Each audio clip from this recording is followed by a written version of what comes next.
Welcome into another episode of the post-game press conference. You can find us on YouTube, Spotify, and even the post-game media website, where you'll find every piece of sports content, myself and my co-host, Drew. I'm Ryan Pigeau, and over there, I'm alongside John Lodge. This program is about breaking down the recent advancements in the sports world, and hell, do we have a lot of it, especially with the NFL in full swing now, and the NHL and NBA in their playoffs. So we have a ton of stuff to talk about. We're always poised to deliver hot takes on all of it. But John, this time on the presser, I want to start things off with some MLB news. Although that, they're not in their playoffs yet, they're not at the forefront of the sports headlines like the NHL and the NBA. It's our hometown team, the Blue Jays, they're in absolute tire fire mode right now. And I wanted to kick off the show that way by just addressing it. Like, they're trying to rebound and gain some sort of positive momentum here as quickly as they can, I assume, heading into the MLB postseason. But just as a quick rundown, I'm sure everybody's caught up that watches sports shows and from around that region. We got 43 home runs that they gave up. Hold on. I got to stop you right there. I got to stop you. It's 43 runs, not 43 home runs. Sorry, 43 runs. That's right. Let me erase that. How many home runs was it? Because I was supposed to put both stats in there. It was a ridiculous amount. I didn't check it. I think it was double digits still, but it wasn't 43. It was 43 runs, but that was still a record. And it's the home run stat that I did forget to put in there was the second all-time MLB record. That's why I'm trying to throw that in too. Like, in one series, they gave up the second all-time record in home runs. Like, things are really not working for them. And that's the doubleheader that they got going today. They lost game one like 7-0. So right out of the gates, you got a new opponent. You knew the Yankees were kind of hot, and things are essentially like the bad time to meet up with them, right? But they lose game one of a doubleheader against the Phillies. Now they're in the lead. It was top of the fourth or bottom of the fourth last I checked, and it was 5-2. So at least they've rebounded a little bit today in that series. But yeah, John, like we're discussing here, man, like that's the major news in this region is with the Raptors being out. We got a little bit of a post-mortem to talk about them. We've had a week to digest it. But right at the forefront of everybody's concern would be the Blue Jays in that just absolute tire fire mode. So as always, there's lots to get into on all fronts. If you're streaming live, feel free to direct all your questions or comments to our Twitter accounts. Myself is A for Effort. That's EH, the number 4, and then Effort. And then John is John Lodge Music, both at. Throw that at symbol in there. But let's get into it, man. What do you think, man? Can you talk me off the ledge a little bit, or at least put into perspective what's going on? Can we give reasons as to why the Jays might have run into a really hot Yankees team and maybe slumping at the same time? What's going on? Help me out here, dude. How close to the ledge are you right now? Well, because everyone keeps talking about they're making the playoffs anyway. It's all good. Relax. I'm not on the edge yet. I'm kind of marching that way though, if they keep it up. Okay, because they're not in the lead anymore. It's 5-5. Great. Yeah, and Vladdy just took a pitch to the face. Oh no. Yeah, he walked to first base. So he's a tank. Yeah. So they gave up the lead, and Vlad took a pitch to the chops. Hopefully all is good there, and there isn't something that pops up later on. But talking about the Blue Jays, man, a lot of their issues are on the mound right now, and a lot of the things that we're seeing, you're seeing the Tanner Roarks, Ross Stripling, Julian Merriweather, et cetera, et cetera. These guys, they're not able to hold the water. Right. And you're not going to see these guys in the playoffs, in my humble opinion. And yes, they probably still will make the playoffs because the teams that they're ahead in the wild card are not doing as well either. So they're kind of fumbling along with the Blue Jays. Speaking about what happened, in the Yankee series, can I blame it on one player for you? Can I blame it on one guy? Derek Fisher. Man, we like to do that in Toronto. We blame it on one guy. No, I'm sorry. Okay, that dude should never ever play in the outfield. Should never have a Blue Jays uniform on ever again. He closed his eyes and he shied away from the ball and tried to catch it with closed eyes. That is not a baseball player. He was afraid of it because he got hit in the face with the ball last year or earlier in the year, whatever it was. That was his first game as a Blue Jay, was it not? He took one right off the dome and kind of he got the big old black eyes. Anointed himself to our team. Yeah, welcome. That's what we treated. I dubbed him Flyball Fisher after that. Yeah. So no, it was Stroman or Sanchez. One of those deals was. It was Sanchez. It was a Sanchez deal. And then he goes out there and then he misses the line drive where he holds up and where if you go all out, you're making that catch, and then he pulls up on a pop fly. This guy's afraid to play center field or outfield, sorry, right field. And it's entirely his fault why the Blue Jays lost that game. Entirely his fault. Taijuan Walker lost entire confidence that any play was going to be made in the outfield because he thought every single ball was going to go to fly ball Fisher and he was going to let it fall into the outfield. He got frustrated. You watch, he throws 2 heaters right down the pipe because he's pissed off, and they both got smashed out of the park. It's all Fisher's fault. What The does that entire say? series is Fisher's fault. The entire series. I Wow. hate him. I hate him, and he needs to go and never see the field again for the Blue Jays. But moving on to looking into the playoffs, Matt Shoemaker, Ryu, and Taijuan Walker. That's your 3 pitchers in the 3-game series in the playoffs. If you if you don't go Ryu, Walker, Ryu. Yeah, well, Shoemaker's looked good so far this season, right? He's had a bit of a Shoemaker's nice been season. hurt, right? Right. He's been hurt, so he's about to come off the IL. He just threw his last simulated game, and so they're about to take him off, and they're thinking about he'll get like maybe 1 turn through the rotation, or 1 turn or 1 start before the playoffs, and then he'll get the start in the playoffs, hopefully. Do you recall just before he got thrown on the IR, there was a game where he got Yeah, he got tossed in the 4th inning. He absolutely loses it. I think I gained a little bit of respect for him, the crazy eye Darcy Tucker passion on him. Oh my, dude, I like the fire in that guy. And that's the kind of, I mean, Stroman used to kind of go over the line and it got you a little bit annoyed, right? But I was like, man, Shoemaker, let's get this guy back when he was, was on the IL. It's like he seemed like one of those guys that maybe stirs things up and gets a locker room going, and maybe losing him contributes a bit to the fact that they really had no heart this series. Yeah. You want to see fire, go look up John Roush in the Blue Jays. I don't know if you remember that one, but I wouldn't know. John Gibbons almost lost his life in that one because John Roush is he's like 6'9" and he's a tank, and he was really, really mad at the umpire. He was going to kill the umpire.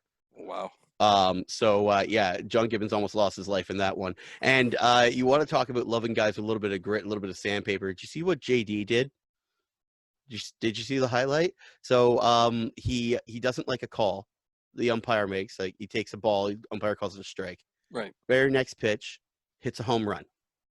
So on his way back around, he comes to home plate and he kicks a big lot of dirt over home plate. Umpire immediately throws him out. Josh realized that he missed home plate, so he came back, touched home plate, and then buried it in dirt. Oh my. And then ran away, pointed at the umpire, and I presumably said, "You got to clean that." I love the attitude, eh? Gotta love that attitude. So Josh Donaldson's a dick, but we love him because he's the MVP in Toronto, and that's some awesome stuff. Well, you mentioned too some of the heart of their issues lie at the mound, and Giles already re-aggravated that injury that he came off the IL for, and the season's done. I told you. But you reminded me of, the moment he got injured. Think all the way back to where you put the blame, and it was on Pete Walker, right? You put the blame on pitching coach Pete Walker and saying, these guys aren't going to tell you when they're hurt and when they're done, and just look at the results. He was throwing absolute muffins. He had the rubber arm going, and next thing you know, he gets yanked off the mound. You can't argue that he got put back in too soon. You never know. But when you re-aggravate an injury, that tells me that there's a chance that I hate to play doctor because you and I are podcasters. We don't know garbage about that. But again, you re-aggravate that same injury, your season is done, and you sit here and you shake your head and you just wish you could rewind all the way back to the first moment and think if you made the right decision in game, you'd be sitting here with a healthy closer and a guy that you've got the same confidence in that you'd have in Ryu and Walker, going into a postseason. So it's the only takeaway I have from that is when you re-aggravate an injury that already seemed preventable, that blame will circle right back around. And that, again, it's an injury, so it's not be all end all. You haven't ended a guy's career, but you ended his season, and the Jays have a decent chance. So what do you think on that, man? You ended his tenure with the Blue Jays probably too, because he's so? a free agent. He's a free agent, right? So Okay. there's no trading. That's all that's said and done. And he was hurt, and I mean, like you said, you go back and I did blame it who I blame it on, and I blame this as well on both would say both Giles and the Blue Jays, because I think, and this is me speculating, so this is a total like baseless. Okay, this is Okay. baseless. This is my claim. Maybe they went to a doctor and it said, well, it can't get worse,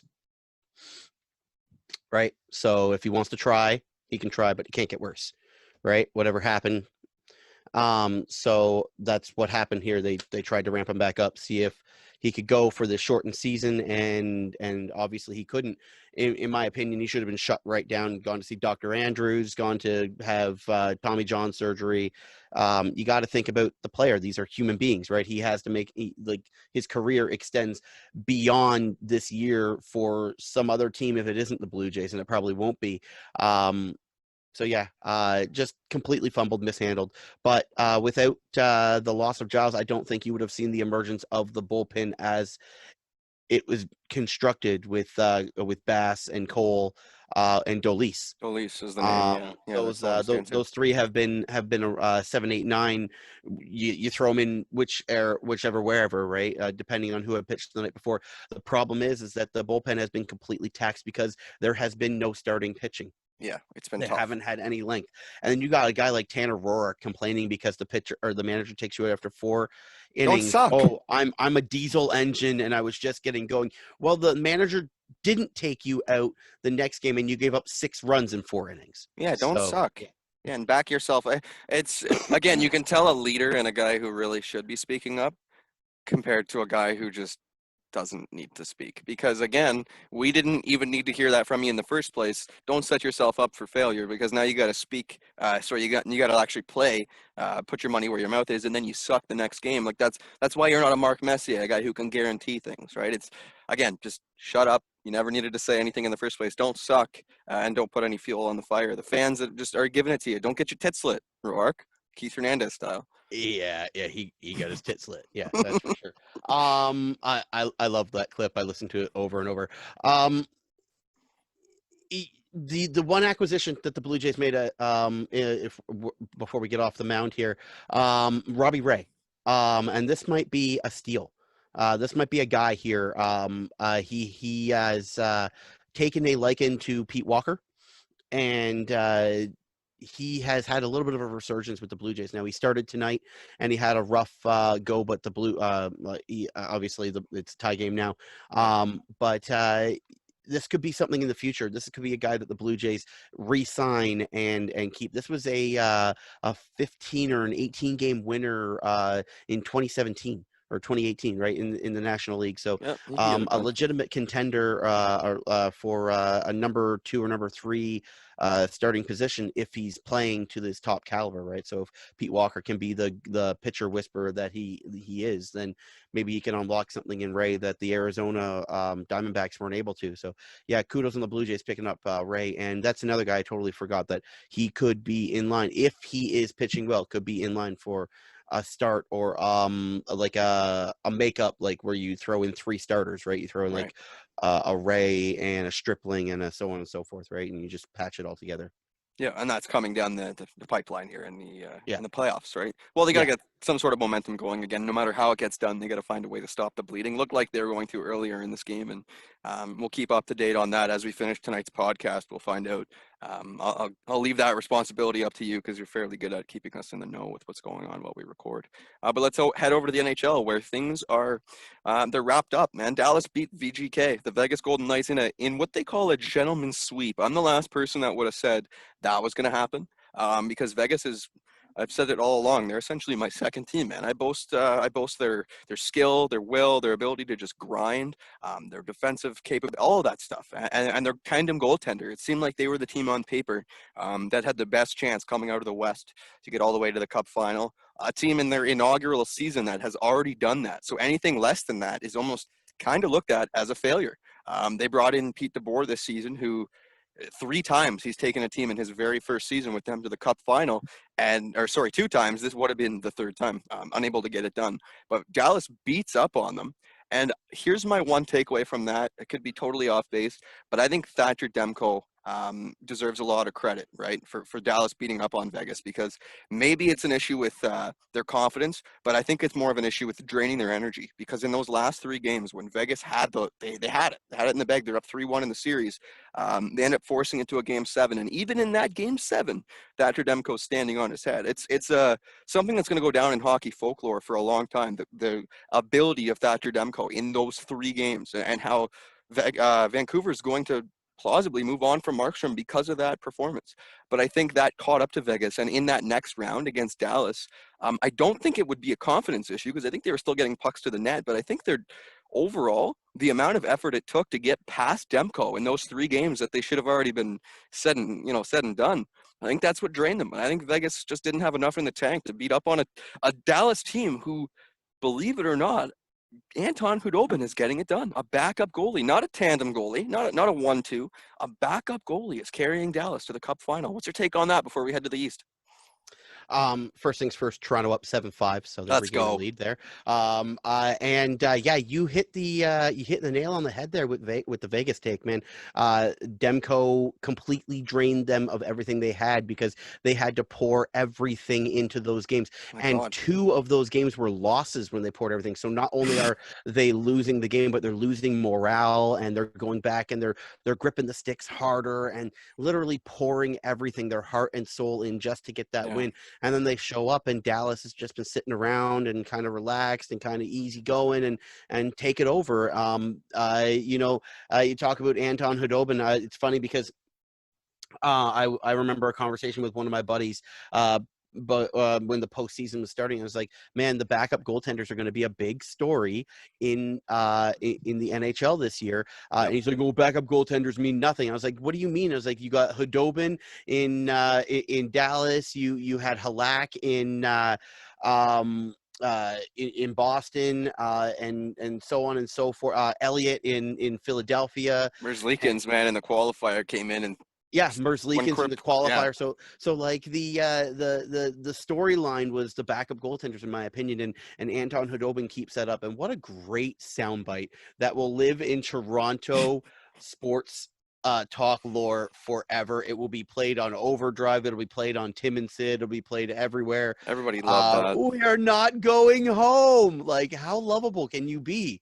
Who was it? Like, What radio show was it? That's maybe it was Carlo Koliakovo on First Up said it sounded like another win for Milos from Seinfeld, that classic, and it's the same accent and everything. I loved it. Yeah, it Loved it. is, and I mean, yeah, and Hadobin is just so lovable, right?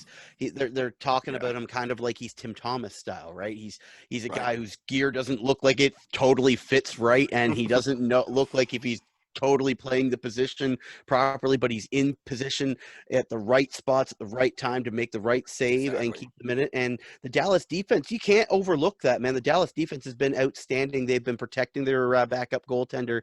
And who would have thought, man, Ben Bishop on the sidelines again, and he's going to sit on the bench and watch his former team and his current team face off, and he's not going to get a second of ice time. Yeah. Well, we saw what happened when he tried to reclaim the net last time, It's right? 4 goals, right? Yeah, he was yanked real quick. He would be, I think, Dallas's key injury going into this Cup final, and it may be why, although they're dogs on paper, I was going to say um, maybe the key to them winning is yeah, Ben Bishop's they're injury. they're dogs on paper because essentially they're not the better team. But here's the thing: over in the East, you've got Point, who was a question mark for Game 6 last night, which ended up being an OT win.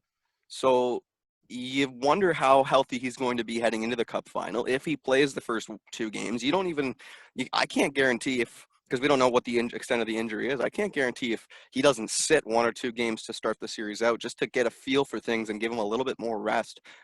In most circumstances, you would turn your nose up at that and say that doesn't make sense. But at this point, again, when he's missed how many games in the previous round and is a question mark and still plays, but the bigger question mark is Steven Stamkos. And a guy that I mentioned maybe 2 pods ago, my bias towards Tampa Bay, I said, listen, you guys win every year, July 1. You don't need to win a cup, man. You're going to be that inevitable team in perpetuity that essentially just gets as far as you do and you don't win a cup. But I said the one thing that'll turn that around for me is if I find out Stamkos is there and able to experience that success with the team he captains and very rarely gets to be a factor for. It's embarrassing when you think of how embarrassment of riches, right? Like of how good this team is without their captain, their star, who's supposed to be their star player. They signed him to a huge deal in a season, in an off season where he could have gone anywhere. Like, he was the biggest ticket free agent at a time where there wasn't many, right? And he still signs with a team that drafted him as a terrible team, and he got them so far. I'd like to see Stamkos return for this Cup final, and if Tampa Bay does end up winning it, I need to see him get that success. I haven't had enough um, information come my way that guarantees he's going to play. So I still kind of have to sit on the fence here. I'm going just based on their both teams play. Like, both teams are hot. That's how you get to the Cup final. I'm going to kind of, for now, stick with Dallas as the favorite, although on paper they're not. And it's what we just talked about. It's Hudobin getting it done for a team that really hasn't wavered much. And over on Tampa side, although they're better on paper, I think those players that have the question marks surrounding them might factor in largely to the Cup final compared to over in the West, where Dallas's injuries aren't seeming to factor in as much. So, I don't know if you view it the same way I view it, but there are two very, very important components to Stanley Cup winning teams, and it's the goaltending Yeah, and the third line grinders. the depth, right. So you keyed in on Point, you keyed in on Stamkos and Bishop. What about number 71? Anthony Cirelli, big goal last night. Lucky, I'll say, because it went off the goaltender's skate. And in But game 5, he was really new. Like, he looked over his head in game 5 and they lose, right? yeah, And he was really up the lineup. It didn't look like it was going to fit. but he got that knee on knee with Lee. Right on the offside. Oh my God. On the offside, and he came back, to his credit, and he played. He scored the game-winning goal. I understand that, but you give it a couple days to swell up, to fluid build up and whatnot, and then is he going to be 100% guaranteed? Not, and that's the most important part, because each team has their number one scorer and the number two scorer and the number one defense and the number two defense and normally the number one goaltender, but in this situation it's Hudobin versus Vasilevsky. But we've kind of crowned him as a temporary number one, right? He's just there. Yeah. It's it's the third line grinders, right? Yeah. To me, that really push it over the edge. And Tampa Bay really kind of had that with Pat Maroon and with Anthony Cirelli on this team.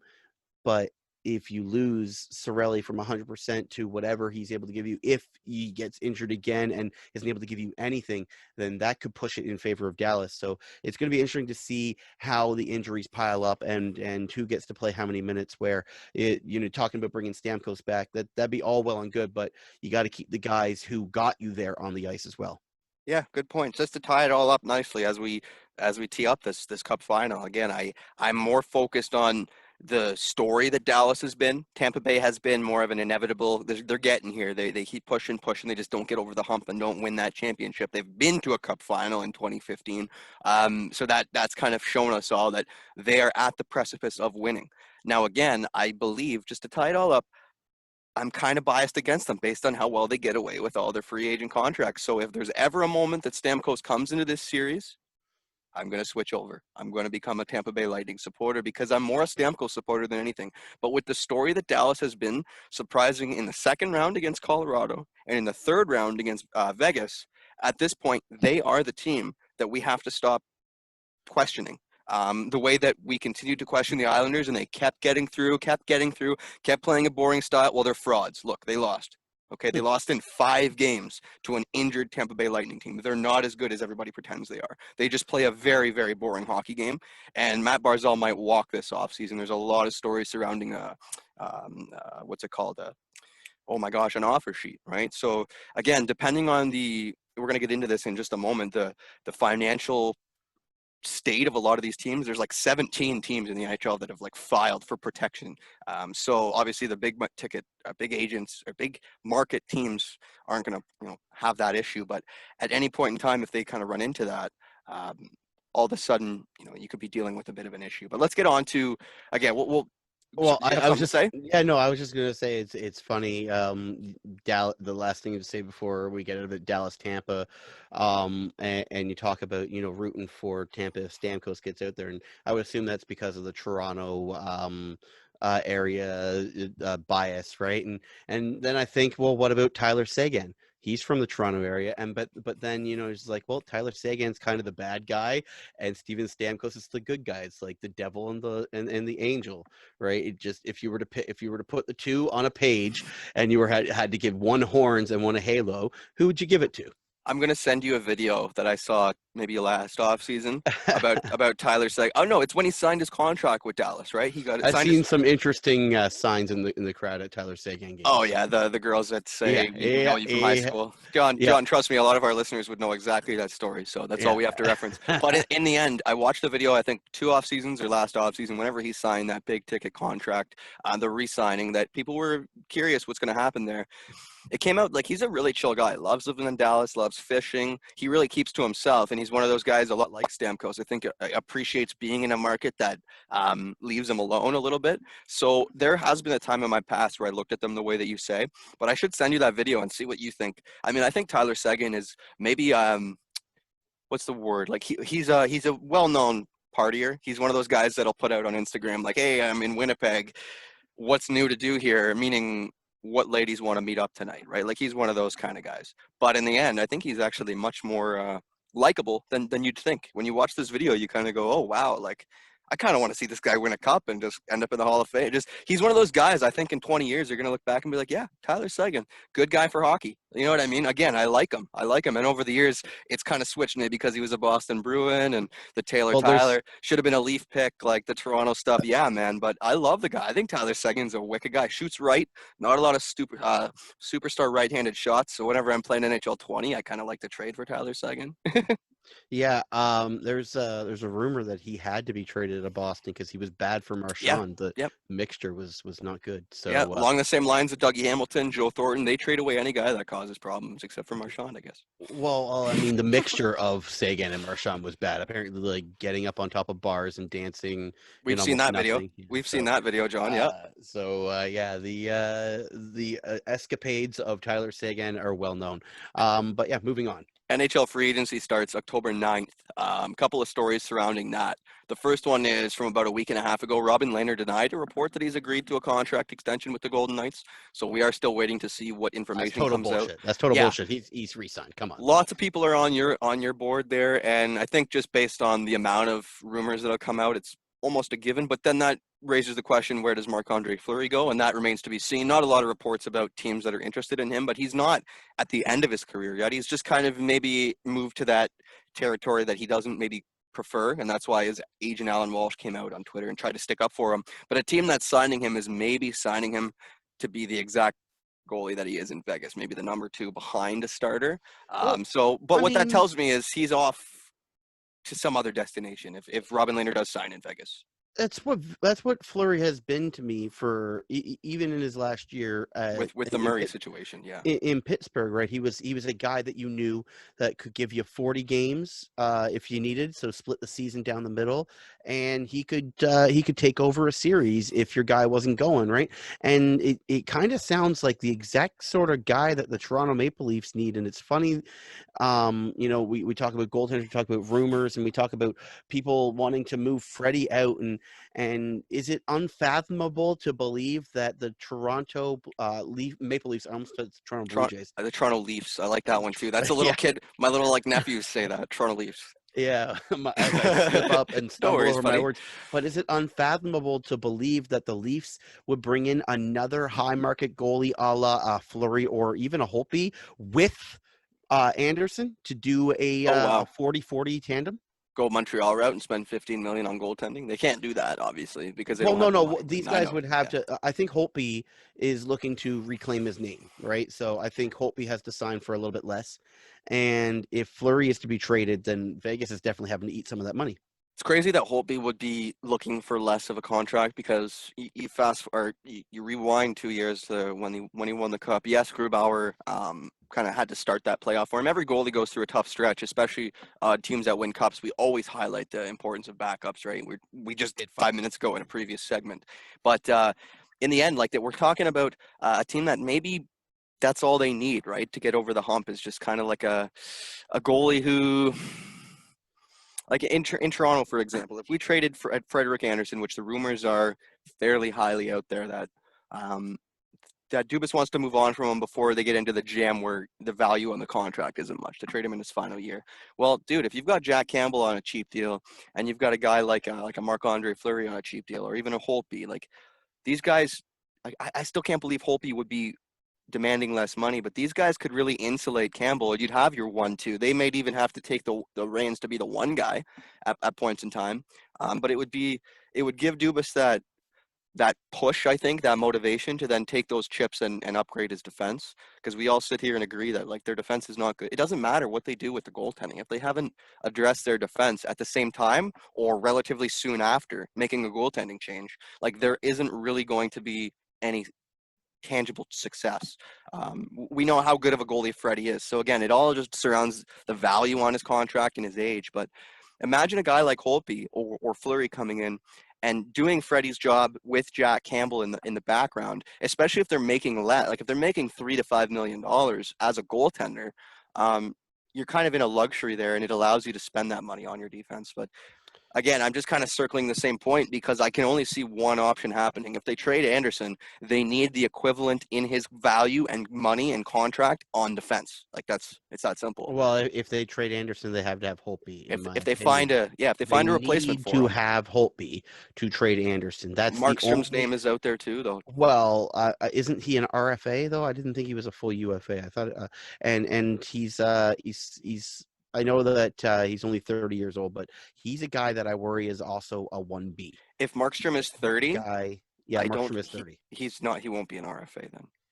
Well, I don't know. I didn't. I don't know his Just contract status. I didn't just want based on age. I don't believe you can be 30-year-old RFA. I didn't want to assume it. But I think 27. Either you have to have signed and finished a certain amount of contracts, or like be over the age of 27. And I don't think you can be an RFA after that. I think that Markstrom is a 1B. I don't think he is. Okay. I don't think he's a number one guy. I understand how he carried the Vancouver Canucks to the playoffs, but it was a good team. And I think that in the same vein of how Talbot carried the New York Rangers and got a number one job with the Edmonton Oilers, and it just did not work out. I fear that that'll be the same way with Markstrom if some team goes and pays for what he did with the Vancouver Canucks. Now, Holtby, to me, is a safer bet because you can get him on a less term. Markstrom's going to be looking for years, a lot of years. So you can get Holtby on less term, less dollars, and there's less risk to the organization. So I just and one guy's won a cup. So I don't know. I think I would go with Holtby over Markstrom. Yeah, I didn't realize you had so many takes on goal. I didn't realize we were going to get into potential goalies for the Leafs. I do still think the best course of action is to continue with Freddie and continue to work on the defense, just like you said before. Give Freddie a chance to play behind a defense team and prove that he's the top 10 goaltender. Because we've seen it time and time again. How many guys have left the Toronto Maple Leafs and won Stanley Cups? Look how good Luke Schenn is playing for the Tampa Bay Lightning. He's just another name on top of all the other names. Tyler Bozak won a cup last year. Jake Gardiner was a big piece for Carolina. Like, it goes on and on. So the last thing you need is to trade Freddie to a team that has a great defense and realize we had not just a top 10 goalie, but a top 5 goalie in the league. Like, we've seen the amount of ridiculous saves Anderson makes over and over and over. You can't tell me he doesn't do great things. So yeah, give maybe the best course of action is to stick with him, but now we've thrown another name in the ring with Braden Holtby. So the potential goalies, if we remove Robin Lehner off the list, because he's kind of denied that report, this is the major point for this segment, was really just talking about that report. But if we remove him off the list, you've got a ton of names like Markstrom, like Murray, who's been brought up in trade talks. A lot of people, when the Kasperi Kapanen return hadn't been announced, had assumed, because Matt Murray is yet another Sault Ste. Marie Greyhound guy, that Dubas had just made a trade for Matt Murray. So don't be surprised if, regardless of free agency availability, if the Leafs go ahead and just trade for Matt Murray first. So there's a name in there, and then you've thrown in Holtby along with Markstrom. So tons of options. I still think Anderson is the guy. But moving on, because we got a lot of things to talk about here.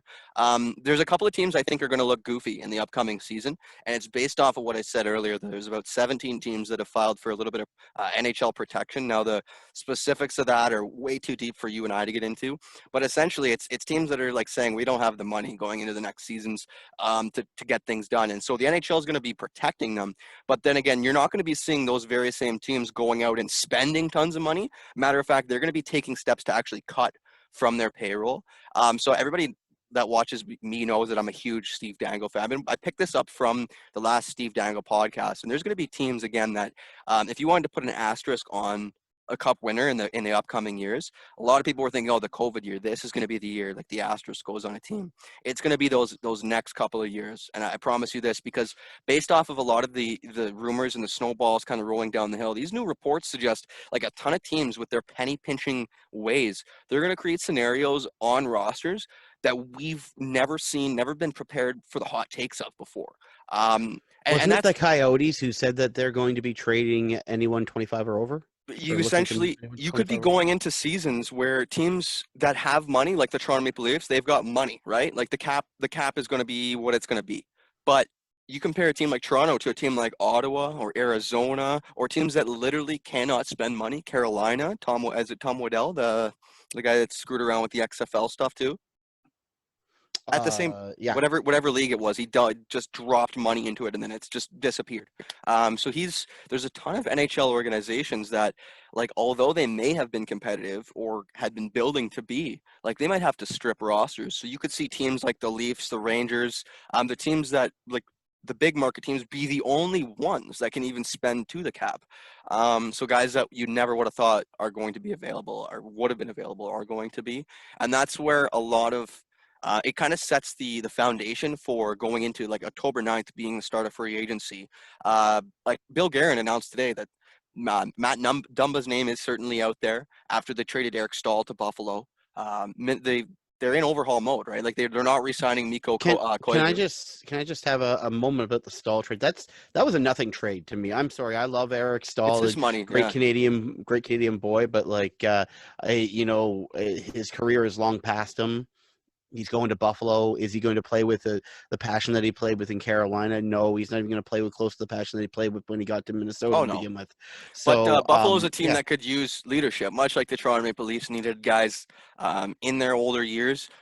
Believe it or not, it might have been in his rookie year, but Eric Stahl is a Stanley Cup winner, right? So he does yeah, have that level of, he knows what it takes to get it done. Now that was in a different era of hockey altogether, so there's going to be people who argue against his actual value in that department. But the Minnesota Wild, to me, are one of those teams that you would have thought maybe them being a larger hockey, not larger, but a more dedicated hockey market. You know, Minnesota is one of those largely dedicated American fan bases. You would have thought maybe they'd still have some money, but I'm looking at Minnesota as another one of those teams, like the Ottawas, the Arizonas, the Florida Panthers. They will not have any money whatsoever. They've already made staff cuts, like huge staffing cuts. So yeah, going back to Minnesota, like Mikko Koivu, a 37-year-old veteran who's played over 1,000 games in the league. Yes, he only had 20 points in 55 games this season, but they've already announced he's going to free agency. There's not even a question about it. Kyle Clifford here in Toronto has announced he's going to free agency as per his agent the other day, because we know the Leafs cap situation has forced the issue, and that's quote unquote what his agent said. So yeah, that was a little bit of gamesmanship. Can we just say that? he's not Like signing here though. yeah, I know everyone's been speculating about how bad the Leafs cap situation is, but the Leafs haven't said anything, and now this is someone from the inside saying, "Oh yeah, the cap situation in there stinks. It's horrible." Right? So that's just like it's just a final poke at the bear before they leave. Obviously, they're not. He's not coming back. But yeah, I We laughed at that. we got to definitely dig deep on this in our next pod, because it's going to be much closer. October 9th is really only 2.5 weeks away. So in that next pod there's going to be a lot more rumors swirling around those teams we've just brought up. But it's something to kind of, again, set the foundation for any of the upcoming takes, any of the upcoming trades that you don't think make sense, signings that you think should have made sense but didn't happen. There's a lot of inevitable things that are set to really flip this season and these next few seasons really on their head. So again, if you're going to put an asterisk on any future Cup winner, it's not going to be this year. This year has proven to be as hard, if not harder, to win a Stanley Cup within the bubble with the extra round. There's just been a lot of things that really make this season pretty authentic, and if not harder than other years. But look towards the next couple of seasons to be really funky, and you could be fast forwarding from here 10 years down the road going, I can't believe the Nashville Predator, not blank, that's not a great market, but I can't believe the New York Rangers were able to just boom sign these three players and have like a LeBron AD like Oh, ridiculous. they're gonna be disgusting with Panarin and Lafreniere Right. already. Right. So you just think like with the ability of a large Kako market, and yeah, and they're going to they take advantage of this type of scenario, is what they I'm put saying, right? Lundqvist out to pasture. Basically, he's Yeah. either going to be bought out or he's going to have to retire. So one or the other. So yeah, that Rangers team, even without the money that's going to be available, without being able to sign anyone like that, they're already looking very, very dynasty-ish, Oh yeah. dangerous. Oh man, words. Looking very dangerous. Without having to sign anyone else. So yeah, just imagine plugging in a hired gun, a mercenary, as you might call them, in the NHL because another team can't pay their salary. It would be amazing. And yeah, you would definitely be able to trace it back and thank COVID for that. You would. It's all coming down to the business angle of things. Again, something as fans we still understand, but we've never had this much of a major shift in the business angle of sports that's going to change rosters unlike we've ever seen or been prepared for before. Final thing I want to say on hockey too, because the biggest rumor this evening, Yeah. it does surround the Pietrangelo's talk, and it's sounds like it's completely halted. Your camera is fine. Nice. You're good. You're Yeah. good. It's completely halted. The interest or whatever it is, the talks or the interest in re-signing with St. Louis, it's stopped, and that's been reported this evening. So it was followed by the player will more than likely be pursuing the free agent market, and the inevitable belief discussion is queued up right in 3, 2, 1 because it's a player that we've talked about even heading into this. You saw plenty of guys shut it down the second that St. Louis was able to get rid of the Jake Allen money, because that Allen money, you move one or two more contracts and you're signing Pietrangelo like nothing. Like the conversation is over. This seems to be the biggest bomb dropped since then to me. This new rumor sounds like it's not really a rumor. It's the truth. Like he will not be signing with St. Louis. There's more than one person reporting on it.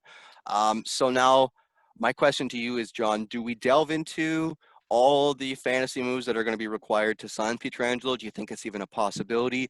I have this kind of take that the moment the Leafs went out in free agency and spent lots of money for lots of years on a big ticket guy from Toronto, their plan shifted and the pressure changed, and that's the captain, John Tavares. So this wouldn't be unlike that. This would be very, very similar. A guy who's from the area, big ticket guy, would immediately change the outlook, the makeup of their team in the most desired position that they want change, right? Like the most desired position for change in Toronto is the right-handed top pairing defenseman. It answers your questions. But is it not Tavares in the offseason 2.0? Does it have a little bit of that? Okay. So first things first, Doug Armstrong isn't a fool. And he knows Colton Parayko is going to win the Norris Trophy one year. One year very, very soon. So if he signed Pietrangelo, he was going to have to trade Parayko at a very, very, very team friendly, I believe, $5.5 million deal. And he's 6'6" or 6'5", 235 pounds, big boy, Colton A Parayko. condor. Yeah, he's just a massive dude. And he's very, very successful on the defensive end, scoring wise. So yeah, Doug Armstrong, no fool, walking away from Alex Pietrangelo, but will he sign with Toronto? I don't know. I mean, I think the guy's going to want term. We talked about this before we started recording, and to get really into it, he's a 30-year-old guy, and he's going to want 7 years. That brings him to 37 years old. And if he's going to want the 7 years, he's also going to want as much money as he can possibly get, which we're talking between $8 and $9.5 million on the free agent market for this guy. Can Toronto afford it? Technically, yes. Toronto can afford that guy. They'd have to move out of William Nylander almost immediately after, but because they've already paid, we've talked about this before, because they've already paid William Nylander a majority of his money, he is one of those contracts that will become very valuable in this COVID time when a team can't pay their players their salaries. Yeah. When Maple Leafs will be able to bring in a guy like that. So they would immediately have to move one of those guys out if they brought a Pietrangelo in. But I just don't think it's feasible for the age-wise, man. He's going to be 37 years old. He plays a hard game. Is he going to play that entire contract out? And you're going to pay a guy, a 36-year-old Alex Pietrangelo, $9 million? Are you going to be able to sell that? Are you going to be able to like Now you may have everyone? just go ahead. before you take over here, you may be able to sell that because everyone's like, well, we can take a $40 million 4-player group if one of them's a defenseman. So Yeah, yeah, you're yeah. just swapping one in and one out. So you may be able to sell that, but it's the age and the back half of that contract that really worries me. What about, let me give you a proposition that you might have just answered your kind of question mark there. What if, because it's not a trade, we're talking about a free agent signing? How did the Leafs sign Nylander to that really lucrative deal? They signed him. They offered it to him, and he accepted it. So why wouldn't the Toronto Maple Leafs be able to offer that type of deal to an Alex Pietrangelo, making it that much more um, plausible for them to trade him if and when that contract isn't Oh, that's proving how its the deal value? would go down. That's how Toronto signs their Okay. contracts. So let me So just put that in we there, that agree there that, is yeah. still a chance that if they can't afford him, or if they could afford him now, because again, all you've told me there is like, you know what? They might be able to get it done. They might be able to sign him.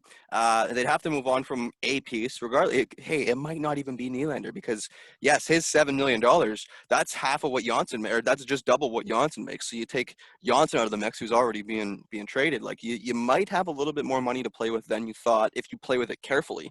Again, the goaltending situation. If you're not re-signing Freddie and you got Campbell in here at like what is it, less than $2 million? The guy's not making tons of money.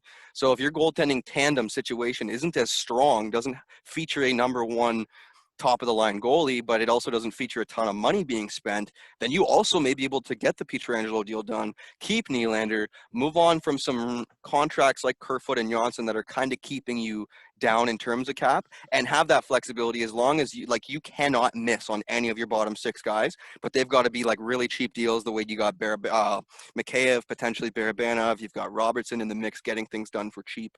So there is potentially a chance. But what you've told me there is if you go out and do that, and the contract is 7 years long, and now you've got a Pietrangelo making 8 to 8.5 to 9 against your cap at a 36-year-old age, doing not enough to justify that, then we're almost all the way back at the Nylander contract where you say, okay, the value in terms of his production isn't there, but the value in terms of where the money is allocated and how much has been paid already allows you to, like teams like the Leafs were looking at Duncan Keith a year or two ago. We should trade for this guy because we got a young team that needs a Pietrangelo, that needs a Duncan Keith. So I can see having the Maple Leafs and Dubas with their capologists and everybody really working tough behind the scenes. They might be able to we can and we will this one. But we can and we will has gotten Dubas into so much trouble right now. I really don't understand where he's going next. And you've heard my takes. I think you just got to address defense no matter how you do it. Get it done. Prove that you're not an absolute oaf when it comes to the style of hockey that's winning right now. I know you've got a strategy here, but you cannot disregard what's in front of you. So that's my take. The reason I think Willie is moved out either way is because I think Pietrangelo is not the only defenseman they would get.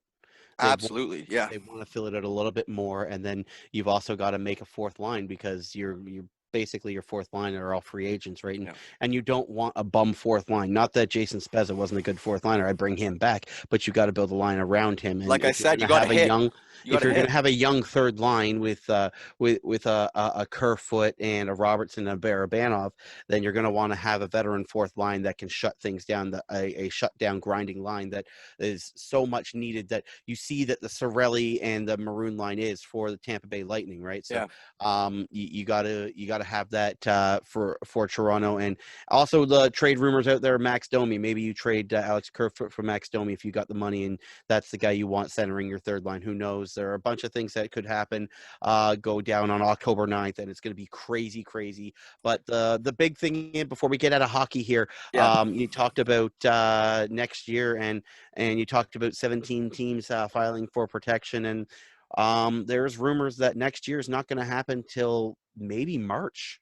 Oh, really? Last I heard, it Yeah, was like mid-January. There's guys, February, late February, March time would be is what I'm hearing now because it, teams are going to want to have as many fans in the stands as they could possibly get in there to okay. generate revenue. So, and with the NHL having to protect so many teams, I can totally understand them wanting to delay their season. Ren Lavoie is the The Olympics reporter guy. Oh, no, that never mind. Yeah. He's the reporter. He's in the Edmonton bubble right now, and he said that it would be at least February before the next season would start. So, I thought yeah, you were and talking about Rene Fossell for a second. You were talking about Renaud Lavoie. no, yeah, we're in Lavoie. So yeah, going off of his word, and he's a guy you can trust in hockey media, and yeah, so it makes a lot of sense. If the NHL is going to be protecting 17 teams, they're going to be wanting fans in the stands too. So we might be waiting for hockey. We'll be cheering at playoff hockey in the summer again, man. Well, the thankful thing is baseball will have just finished. I mean, it's coming down to the wire. But the NFL Super Bowl, will only be a few weeks removed from that. If we're going mid-February, early March to get the NHL going, and I'm sure the NBA will be right within that wheelhouse. So silver lining there, and more silver linings all around. I want to say when we get into the NBA and the Raptors post-mortem, because it's been about a week of digestion. And I was a little bit disgusted. Like Pascal Siakam might as well have been wearing a Toronto Maple Leaf jersey after that game 7. Just the way, like we are programmed to be this way in Toronto, I guess. Is this just a sports fan point of view, or can we not kind of relax a second and just take a like again, Siakam takes a bit of blame for his lack of performance in one round. But you get lots of guys. It reminds me of the way people were blaming Nylander for making $10 million and not performing the season that he signed midway through. Does anybody remember that? He signed in January. The initial year that he was getting paid for was prorated, so it worked out to about 10.9 or 10 point something. I think it was like 9.9. And then the following season, it readjusted down to 6.9, whatever he's making, and people could stop bitching. But there were literally people in that original season saying, "Oh, you're paying Nylander 10 million, 10 million, 10." Like Siakam took so much blame, my friend, and the number one thing I heard was he's making $130 million. He shouldn't be doing this. Last I checked, he wasn't making that money. I think he's still on his rookie Yeah, contract. yeah. The He last I checked, signed he's his still deal, developing. but well, he signed his deal, but it hasn't kicked in yet. So, So um, my point is he might as well have been wearing a Maple Leaf jersey after that because it felt so familiar to me the way the blame just landed at the feet of one guy. It was Pascal Anderson. It was Freddie. It was literally it was Freddie Siakam. You know what I mean? Like I'm I just I I can't agree with you. Unfortunately, I do have to. I understand that it's a team game, and yeah. it's coming from the guy who comes to bat and will take all the bullets for Anderson. But in this situation, Kyle Lowry was playing really well. Norm Powell was playing really well. Serge Ibaka was playing well. OG Anunoby was having good games. But what you weren't getting is number 43 was playing starters minutes. He was out there in key times, and he was turning the ball over, and he was taking shots that he wasn't confident in himself, Yeah. and that is detrimental to the team, and he knows that. Now, do I agree with the The reporter who said, "What does it feel like to have the blame of this being on your shoulders?" No, I don't agree with that. That was a horrible question, and you should never ask an athlete that because he knows it was on his shoulders. Pascal Siakam is clearly, as much as he will continue to develop, Ryan, Pascal Siakam is clearly not a number one superstar, right? I And think that was proven. Yeah. that's totally fine. That's completely fine. You bring in a number one superstar, you develop another number one superstar to go with them. OG Anunoby is not a number one superstar, but he's a guy who's also going to continue to develop. It was a really hard loss for the Raptors, but the wounds were salved a little bit when we watched the Clippers get eliminated by the Denver Nuggets. So as to what the Raptors do coming into the future, we don't know. The next step for us is Bobby Webster's contract's up, and then Masai Ujiri is up as well. And Masai seems to be tying up a bunch of loose ends before he might make his exit. So it's a scary time for Toronto right now, especially with his ties to Giannis. You want to keep Masai in Toronto into 2021, but Masai he's re-signed Nick Nurse. He's resigned. He's talked about bringing back Fred VanVleet as a number one priority and bringing Bobby Webster back as the See, general manager. So nobody's on Van Vliet for that absolutely terrible play at the end of the game, right? Like just because Van Vliet had a couple of good 5 turnovers in the fourth quarter by right. Siakam. Right. So it's all Siakam, right? Even though that final play, it's a like again, I'm coming down to a nitpicking time because when it comes down to like again, 7 in a 7-game series, You're telling me Nick Nurse doesn't make the adjustment to make Siakam less of a factor? No, it's not just on Siakam. So Nick Nurse impressed me when 2 minutes in Game 7, he said, get him out, get They this guy out of here. wanted him in there for his defense, I and don't care. that was their excuse as to Yeah, why Siakam there's was no playing in excuse. there. There's no excuse. The guy Like in his rookie contract should not have to sit there and take blame on a team that's led by Kyle Lowry, on a team that features Serge Ibaka, Marc Gasol, OG Anunoby, you name them all. Norm Powell, all the guys that everyone argued, oh, getting Siakam's got on the mat once again, and his teammates get him up off the mat. His teammates get him up off the mat. Siakam is not Kawhi, right? Like he is not. This series proved that, and I don't think there's enough people that really were giving Siakam the benefit of the doubt. Yeah, he's good defensively. He's young, man. He's growing. Obviously, Kawhi, with his abilities, are going to allow anybody to come out of their shell and dominate, especially when you've got an ISO game and you could just straight up, here, have 3 guys come to me and I'll just dish the ball to a wide open anybody. Like, I would have looked good. I would have got a $130 million contract. So I'm not trying to say Siakam didn't earn the credit that was, given to him, that he didn't deserve some of that. But I think he took too much blame. I think there is a lot of silver linings here, and my fandom grew. I've got a chip on my shoulder for this Raptors team and for Pascal Siakam now, because I think the idea that they're just going to come in and reclaim their crown, it not happening, made so many people blame a rookie, essentially a guy on his rookie deal, on a team that I think is still poised to dominate in the Eastern Conference, and on a team where there's a reason the guy got a $130 million contract. So, dude, the chip on my shoulder is for this team and for Pascal Siakam now, because, again, I think them losing in this way. Brian, you talked about how your fandom grew, and how the series was close. And can you just imagine how much better it would have been if Siakam did show up? If Siakam was able to even give you like 15, 20 points and not do give up as many turnovers, and the Raptors would have been moving on. But that's okay. He's young and he will learn and he will grow, and we learn and we grow as fans to not have to cast that weight in that shadow on him. We didn't know before, but we know now, right? So Yeah. it's okay, but you cannot say that it was not on him, because the other guys did perform, except for Marc Gasol. Very rough series for Marc Gasol, but the other guys did all come out, did have a shining moment in the series, and it was just hard to not notice the mistakes that 43 was making out there. So hopefully he grows past those and he becomes a much better player in the future. But we don't know what the future holds until we get there. This Raptors team, I ride or die with the Raptors, always have. When they were bad and they were good. I was I was at a Raptors game when Shaq was playing for the Heat. That's how long ago that was, and that's a long time ago. So, and they were really bad then. So, I don't have any hate for them. I just look forward to how they can build the future. One thing is for sure, though. The entire basketball world knows that there is a giant idiot stamp on Kawhi Leonard's head. Oh yeah, he's Because definitely feeling some of that. everyone's saying the same thing.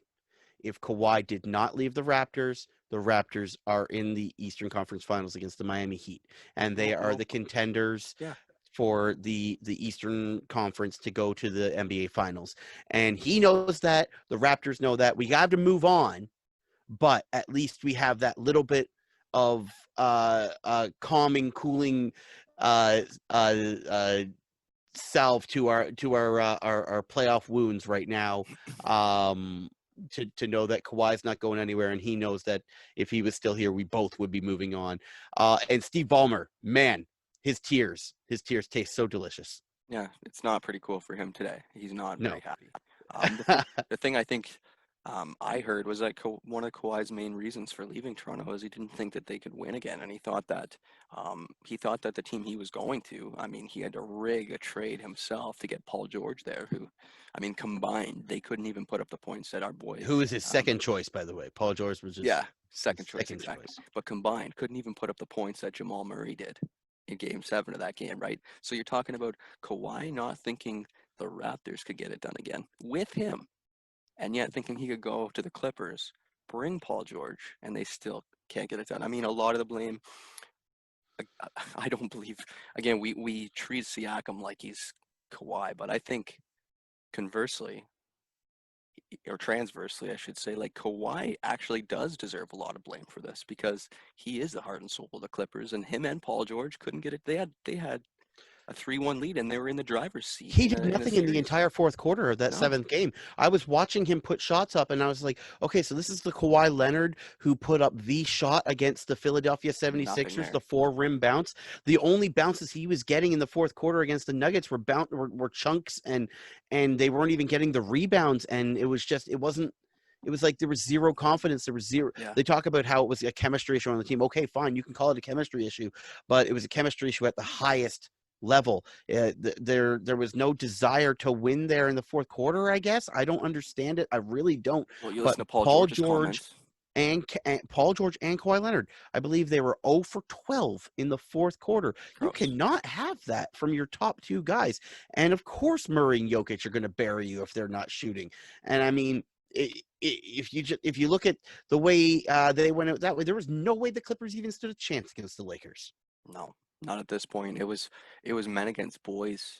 20 points in that fourth quarter, and you just sat there and watched them just dominate over and over and over. You're thinking They took him out they with gave 2 up. minutes left. Yeah, They took him out with two. Like what the hell? Like the I don't Clippers gave care. up. This is the end. This is the end of and you fight until the very last second.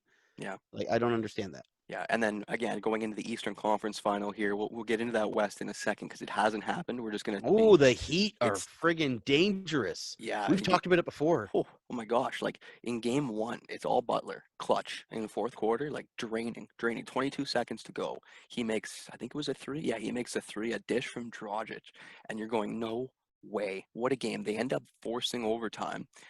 And then all of a sudden, Bam Adebayo. No, they didn't force overtime in game one, did they? Was that game two? Either way, Bam Adebayo with the block of the century, man. Yeah, it was game one. They forced overtime. Yeah. Yeah, okay. And then like it was Tatum, right, with the 2 points, 2 point lead. The Heat had the lead. Tatum takes it to the hoop, and then it's a huge block by Adebayo. It erases everything that Butler did because that fourth quarter is all Butler. But if not for the block on Tatum, that's the end of overtime. I'm remembering correctly. 2.5 seconds to go. It's just one of those moments where you're like, these Heat are here to play, man. I missed a lot of game two, so you have to fill me in. But it was a 106, 104, 106. It was something like that. And the Heat are up 2-0 already in the conference final. Do you think the Celtics have a chance here, or what's going on? 4 steals, I believe, or three or four steals by Jimmy Butler in the final 2 minutes. Gross. And Jimmy Butler had 14 points, and I believe he had like 8 of those in the fourth quarter. The Heat are just smothering when they need to be, and Duncan Robinson and Tyler Hero. Duncan Robinson mostly, he is lights out from beyond the arc. You talk about Goran Dragic, who's really good, but he drives. He's a slasher more than he is just a spot up 3-point shooter. Right. Listen to me talk about basketball after I've been playing 2K for a couple of weeks. It's a scoring slasher.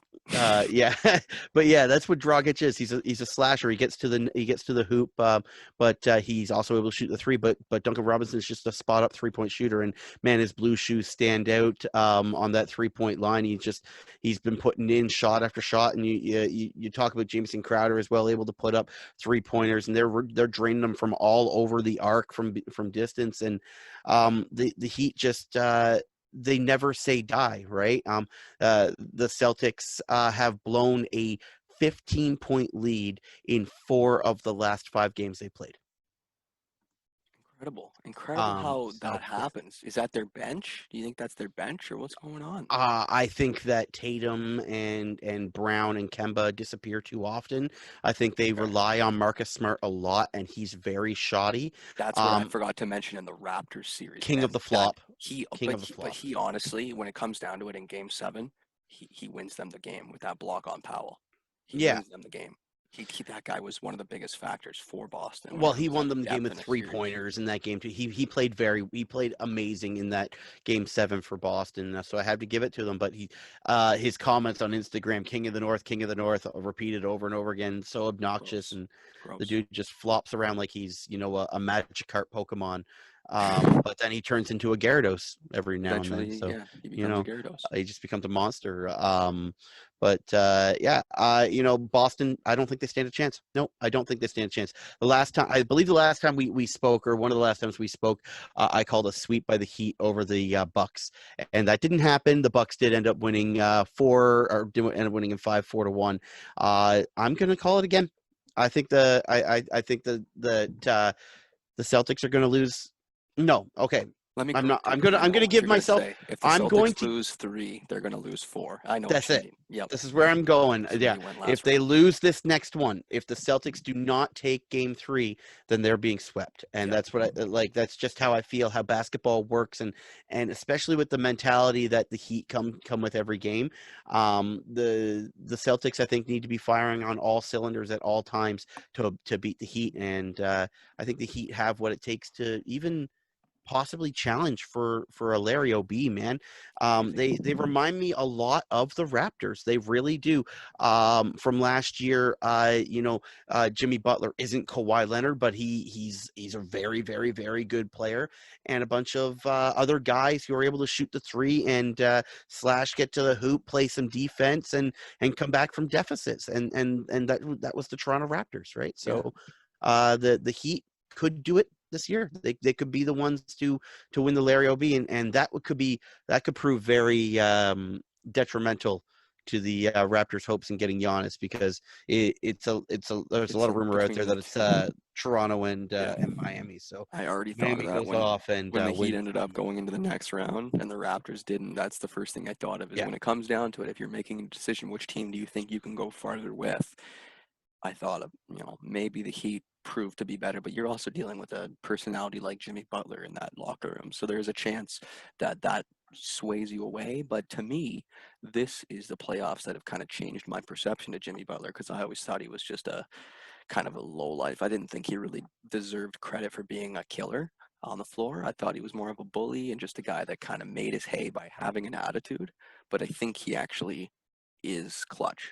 I actually think he was super clutch in game 1, and if it wasn't Bam Adebayo, he would have been the story. He really was the story. So I just thought Bam Adebayo making that block with 2.5 seconds to go, literally, that's the statement defense that says we don't just win one way. We can get it down both ends of the court. So what are your realistic expectations for Denver in the final versus LeBron and AD in the Western Final? Down by 11 right now, with 6 minutes left in the third quarter. Just game 1. I think that with a team that's gone down 3-1 in back-to-back series and been the first team in NBA history to come back from both those, I think you can never count them out. I think with Nikola Jokic and with Jamal Murray and the group of guys they got surrounding them, that they're really a scrappy group. And I feel that if LeBron or AD aren't going, that the Lakers can kind of disappear sometimes, right? So they will have to be on their guard. 100%. The Lakers will have to be on their guard all games in order to win this series. It's going to be a long one, 6 or 7 games. I think 6 or 7 games. And I want Denver to win, but if I'm being realistic, it's the Lakers. Yeah, just based on LeBron and his capabilities, right? And the fact that he's got AD with him, and I mean, he got it done on Cleveland without AD, so you can just expect with Rondo and Caruso and just the pieces that are there, it's going to be an even tougher test for Oh, Denver this speaking of time around. Boston, by the way, Gordon Hayward has been Yes, upgraded to questionable, so that could yeah, be a huge return could for return in this series. Celtics. Yeah, definitely, and that's one of the things that. Jays are down 8-7 here now, top of the 7th, so Oh, we'll keep an brutal. eye on that. Yeah, It's it's only a getting seventh closer. inning game, or it's only a 7 inning game too, because it was a doubleheader. Oh, that's right. I almost forgot. Okay, so they're in a little bit of trouble, but that's our Western Conference.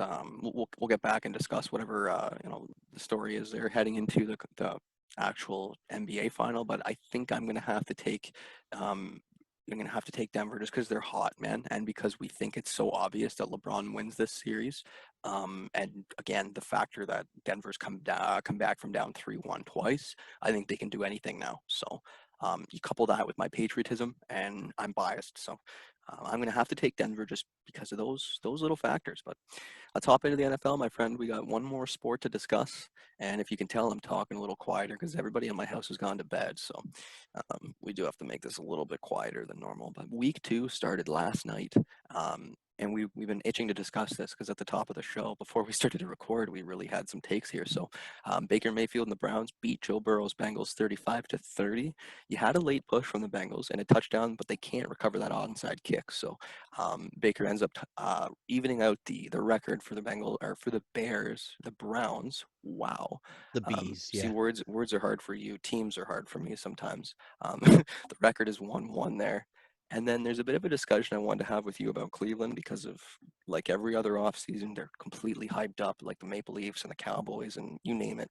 And they just never seem to get over the hump, never seem to impress. But now they're sitting here with Kareem Hunt, Nick Chubb as their, probably one of the best 1-2 punches in NFL for running. And OBJ is obviously one of their, major weapons receiving. Has the O-line gotten better? Are they a team to be reckoned with? Do they look a little better now? Or what's your initial take here on a 1-1 Cleveland Browns team? Pump the brakes. Pump the brakes. Slow down. Pump the brakes. It was the Cincinnati Bengals. Okay. And if any team last year played the Bengals, you were looking at it as a layup victory. And the Bengals did get a couple surprising wins. So let's just pump the brakes on the Browns hype train here. My acquaintance of mine, a guy that I listen to on Sportsnet a lot, Andy McNamara, he's a huge Browns fan, and I love poking fun at him. He was all hyped up. He was talking about how that's the best running back duo in the NFL and how the Browns are amazing. And I said to him, I was like, okay, it's week 2. Talk to me in week 7. And his response to me was, no, I'm enjoying this now, right? Because he knows week 7, we may be talking about a completely different Cleveland Browns team. Now, you want to talk about Kareem Hunt, Nick Chubb. Yeah, that is a dynamic running back duo. If they run the damn ball. That was what All they were guilty of not doing last year. Yeah. I yelled. Now, there's no Freddie Kitchens there with the red face and the sweat and the not knowing what to do. So maybe they understand that Nick Chubb is a freaking amazing running back. He is a certified could be Hall of Famer if you gave him the ball. He's dynamic and he does amazing things. You saw what he was able to do last night in the game. So yeah, is this the most dynamic running back group in the NFL? It could be if they run them, if they use them. Talking about Baker Mayfield, that was a broken play with OBJ, that touchdown. So good on OBJ being able to make something out of it, having Jarvis Landry on the other side. Maybe OBJ is able to do something this year, but there's been some trade rumors because it hasn't been the greatest situation in the last couple of years. Obviously, we know that, right? So, my humble opinion is pump the brakes on the Cleveland Browns right now. We'll see what they can be here coming in the near future. But one thing is for sure, Browns and Bengals games will be interesting. one of the better rivalries in the NFL. They've always been interesting, right? Bengals Browns. Well, no, games. I mean now because like the Bengals have Joe Burrow, right? Yeah. And so you got Joe Burrow, and you've got I almost said Johnny Manziel. I can't believe that. That's funny. He reminds. Isn't it weird that he reminds you of Johnny Manziel? He doesn't have the because he's off-field small, right? presence, but yeah, he's a little guy. Yeah. Right. So Baker, you got Baker and you've got Joe number. Burrow.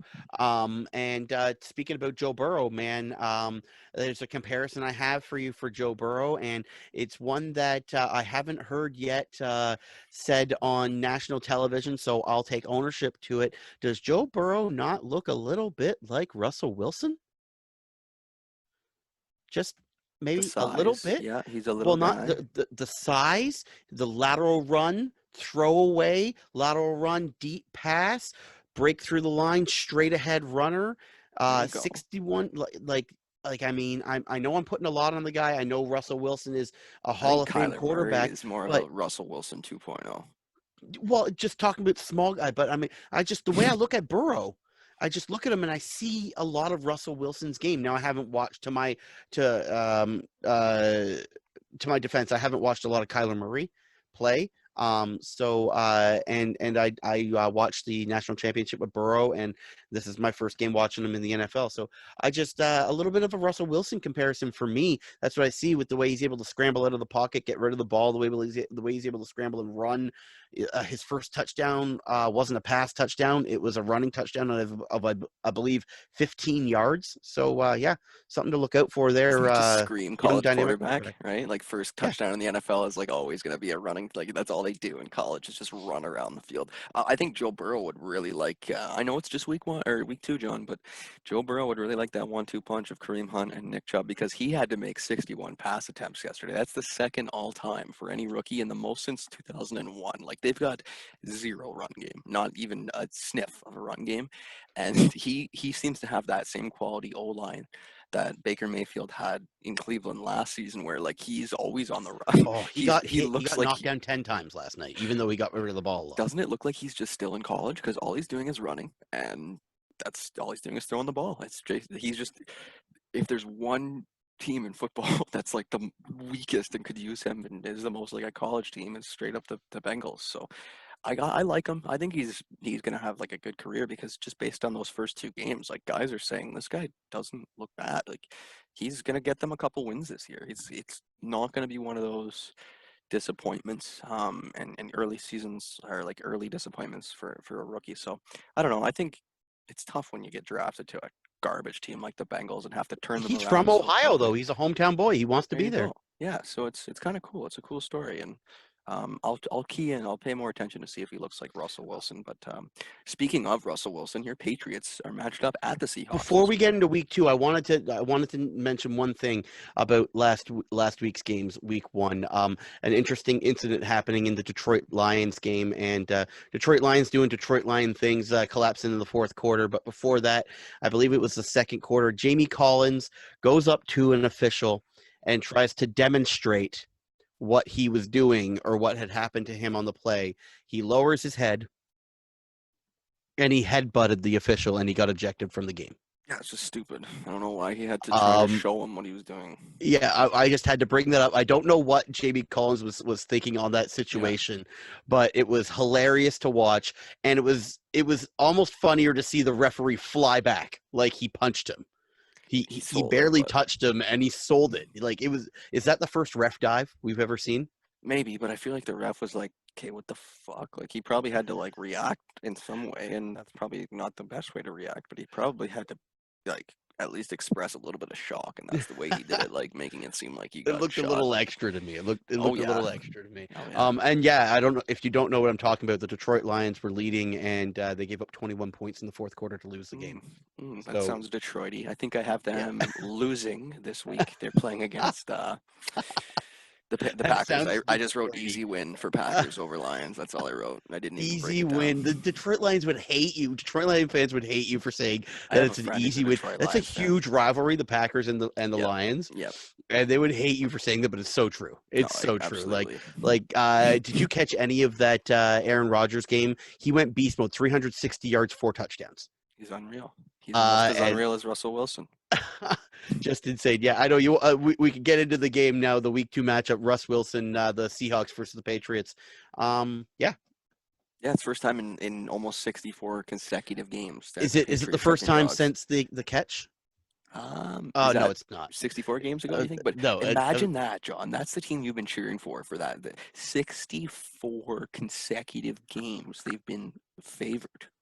That doesn't even actually that's hard to comprehend. I'll say it one more time in my head just to try to comprehend that. But that's what losing your franchise quarterback and then matching up against Russell Wilson Seahawks in week 2 will do for you because I mean, like I don't think the Patriots looked that bad week 1, especially Cam Newton. Like you can give me your full breakdown. I think he looked pretty decent in week 1. Filled in nicely for Tom Brady, do you think? Yeah, well, I think Tom looked horrible and Cam looked pretty good. Yeah. Yes. Yeah. I believe he threw for 120 yards and ran for 85, two scores. And Cam Newton, he did everything that he just needed to do. I understand it was the Miami Dolphins, so the Patriots were 7.5 point favorites going into that game, and I also understand that, pardon me, that Seattle is a vaunted offense.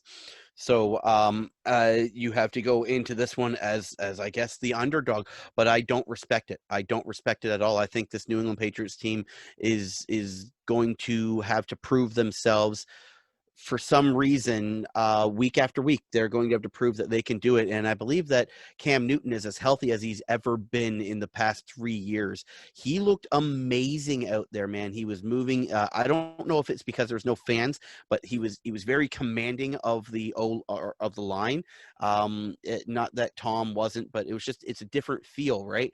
When you watch the way he moves around the field, to watch the way the plays that were drawn up, and the way that he was able to utilize the offense, the very same offense, actually less than what Tom Brady had, because they let Mohamed Sanu go. Right. So it's just interesting to see. I think that going into this game, yeah, they deserve to be the dogs. I can't believe it's 64 games in a row that Isn't that they're. awesome though? That's crazy. Well, that's amazing as a fan, to think that my team has been the favorite for 64 straight games. That's how you choose a franchise to cheer for, Wow. ladies and gentlemen. But it's just well deserved. Russell Wilson, Seattle Seahawks, going to be a tough win, but I think the Patriots can pull it out. I think they go 2-0. It's going to be a slugfest, but it's going to be interesting because it's two scrambling quarterbacks, one small guy, one big guy. Who gets more rushing yards? Who is more dynamic? And who has more rushing touchdowns at the end of the day? Russell Wilson or Cam Newton? My bias is on Wilson. I drafted my first ever fantasy football team, Johnny, and I ended up with Russell Wilson. Now, before we move on to the rest of these matchups, there's not too many more to really break down, but there's a couple that I wanted to talk about. Um, I got the unlucky position of second overall in my fantasy picks and my fantasy draft. And what bothers How's that me, unlucky? John, I'm not experienced enough to make a smart. I had to go with Saquon Barkley, and he really disappointed me in week one. Like really disappointed me in week one. And I know that he's Did number probably one take Christian McCaffrey? that's why I ended up going with Barkley because, dude, Patrick Mahomes is sitting there available to me. There's tons of great players, and I see the number one guy go with McCaffrey, and I'm like, okay, clearly a running back is going to have to be my first choice. I luckily enough was able to grab Russell Wilson, and then I think George Kittle was my third pick. He could have been a Oh, later take pick. him out. He's out this week. I know, unfortunately, I got another tight end. Gregory, the Carolina Panthers one. Oh my God, what's his name? Carolina Panthers tight end. Come on, it's on the tip of my tongue. He's an older Greg Olson. Greg Olson. Oh, Greg Olson. So I got to put him in instead. But either way, John, would you have taken Saquon at second or what? No, I would have taken Patty. Yeah. See, and I'm sitting here going like I had to base it Just off the because he previous runs the pick. ball as often as, like, he runs the ball a lot too, right? So God, he you should have scrambles taken out, Patty. and he's a deep threat. He's like that game one was an anomaly for Patrick Mahomes. He was just getting warmed up. I think you can lock in 300 yards every week for Patrick Mahomes. Remember last year talking about his knee on the side of his leg, and we just looked at each other. We were in studio. We looked at each other and we're like, I cannot believe he got up, put his knee back, and then just like ran a TD in the same game. It was like, what? Yeah. How do you do that? And then he gets paid $500 million. So, No, that's why well, you get paid that much money. he didn't get paid $500 million, but he got a $500 million contract. Absolutely. Okay, Rams Eagles. First time, no, second time. Wentz versus Goff is going to take flight. But I got the Rams defense and what's his name, the big boy. Oh my gosh, it's Aaron Donald. Aaron Donald. Yeah, just absolutely outperforming Wentz and the Eagles. What do you think? Yeah, I can't believe I'm going to say this, but the Rams looked pretty good last week, didn't they? Yes, they did. Like I don't. was on Not a big Goff Dallas. fan. I was on Dallas for the win. I was on Dallas to cover, but Dallas wasn't able to get it done, and it was Big surprise. they got a couple big injuries. Blake Jarwin with the torn ACL just on a non-contact, and then a couple defensive injuries there too. So tough for Dallas. Going to be interesting to see what Mike McCarthy does there, and if they're able to bounce back. But man, yeah, the Rams look good, and I can't believe I'm saying that. I'm not a huge Goff fan myself, but Yeah, me neither. they got the young running back they drafted in the first round. I can't remember his name. But he's gonna be their bell cow. He's gonna be running that ball for them, and hopefully, Goff can take it back to the 2018 year when he was decent enough to get him to the Super Bowl. I don't know, but they definitely look good enough to beat the Philadelphia Eagles, who lost to the Washington football team. It's already growing on me, that name, for some reason. Like, if they don't even change it, I'll be fine because it's just rolling off the tongue, simply. We talked about McCaffrey. They're matched up, Panthers and Bucks. So Oh, I'm Brady. so mad. How I'm come? so mad at the friggin' Panthers. How I come? had two parlays that were going to pay out $500 each. Oh no. and they handed it off to the damn fullback on the last play and not McCaffrey. And that would have got you And the and, break. and and while they would have got the first down, I just needed them they just needed to get a field goal. That's all I needed them by, and they ended up losing the game. They ended up losing the damn game, and they lost me $1,000. So I'm Oh, not happy. Well, it wasn't. They lost me $1,000 in possible winnings in because winnings. everything Yeah. else came out, and I was just waiting on them, and I was watching with bated breath, and I was like, "Oh my god, are you kidding me, Christian?" Oh, so mad. Anyway, moving on. Well, I was gonna say Panthers. They're not as sharp as they once were because they're lacking like a great quarterback, but that doesn't mean McCaffrey doesn't go off for a ton of yards again in week 2. And the other on the other side of things, Brady's coming off a loss and has a ridiculous win percentage stat after that. It's like 0.78. It's like almost 800, 0.800. So I'm feeling good about Tampa Bay on that alone. But like the amount of tough plays Brady made and just the criticism he took from his coach and the Yeah, I was gonna say, interceptions. Coach kind of threw him under the bus a little bit. Eh? So maybe that's either that adds fuel to the fire and Brady comes out guns ablazes week 2, or it's the same kind of result week 2, and he's just not looking great in Tampa Bay to start things off. So again, I think the advantage might have to go to McCaffrey's just ridiculous offense and what Carolina might be able to get done. But don't sleep on Brady, especially with that stat line coming off a loss. Well, Carolina's got like no defense, right? So Brady's going to pick that apart, and so it's going to be up to Teddy Bridgewater and Christian McCaffrey to outscore Yeah. the Tampa Bay Bucks. Look out for Scotty Miller. Scotty Miller, it could be the new Julian Edelman for the Tampa Bay Buccaneers. On Non-name with you. guy, a guy that you see that comes out of nowhere and just has that kind of chemistry. Will do whatever Brady says, go wherever Brady tells him to go, and will sell out for everything. I think that Scotty Miller could be the guy for Tampa Bay. Tough week 1 matchup for Brady with the Saints. Michael Thomas goes down to injury also for the Saints, Yeah, so that's something to ankle. look out. He I got still rolled up feel good on. about Kamara though, because they're matched up against the Raiders, who are also 1-0 team. Like they're both 1-0 teams, but just the Saints are surgical, man. Like, there's, But yeah, talking about the Bucks versus the oh yeah, Panthers, sorry. I'm gonna ride with the Bucks on this one. I really Okay. am. I think not that there is no Tom Brady bias there. I just think that with the defense, I think Tom's gonna be able to pick that one apart. I think the defense is a lot better on the Saints than it is on the Panthers. So I think that Tom's able to get to 1-1. And keep in mind that I believe 3 of the years Tom Brady has won a Super Bowl, he went 0-1. Yeah, like 0-1 again. Overreaction Monday, right? That happens every year. So it's much like what we talked about at the start of the NFL segment with the Browns. You got to be real careful how much credit you give a team or how much you take away from them after one matchup, regardless of how easy or how tough it was. Let's just get that cleared out too. I mentioned to you, I think Kamara is going to take over. I think it's not really going to make much of a difference with Thomas out because there's other receivers that Breeze has no problem in targeting, and then he's just going to hand it off to Kamara. They're going to easily roll over the Raiders. I don't have any issue with that. Who's the Derek Carr? Like he doesn't give me enough confidence to really change my mind. Yeah, well, the Raiders. The most interesting storyline I have from Raiders camp is that Coach made Derek Carr stop using his wife's name as an audible. So, Wait, what? uh, What? yeah, Carr had been using his wife's name as an audible That's in cute. in the play, and I don't know if that's something that he worked out with his wife and special little thing so that when she's watching the game, he's talking to her, but Oh, not allowed to do that no more. So that's what's funny. wife probably hates the coach now. Just saying. But yeah, I don't know. I mean, I haven't really gotten a good look at Las Vegas. Or Las Vegas. It's so funny to say that. Just calling them the Raiders, I guess. I haven't had a really good chance to take a look at them, but they're a good young team who was able to make a push last year. So I would not ever count them out because they're not the Bengals. They're not that low level of a team. They're right in the middle of the pack. They're right in the middle of the race. So don't ever count out the Raiders. Don't ever count out Coach Gruden. Yeah, they're a little bit weaker at quarterback, but yeah, Raiders are always in it. End of the third quarter here. Lakers are up by more than 20, so Oh, that's I going to be know. tough for Denver. And the Jays lose 7-8. That wraps up a bit of our scores for the night as well. So we won't have to keep up on that. We got a little bit more football to talk about, and then we'll get out of here. I just had a few more matchups. One of the bigger ones for me was 49ers and Jets because they both had a tough start.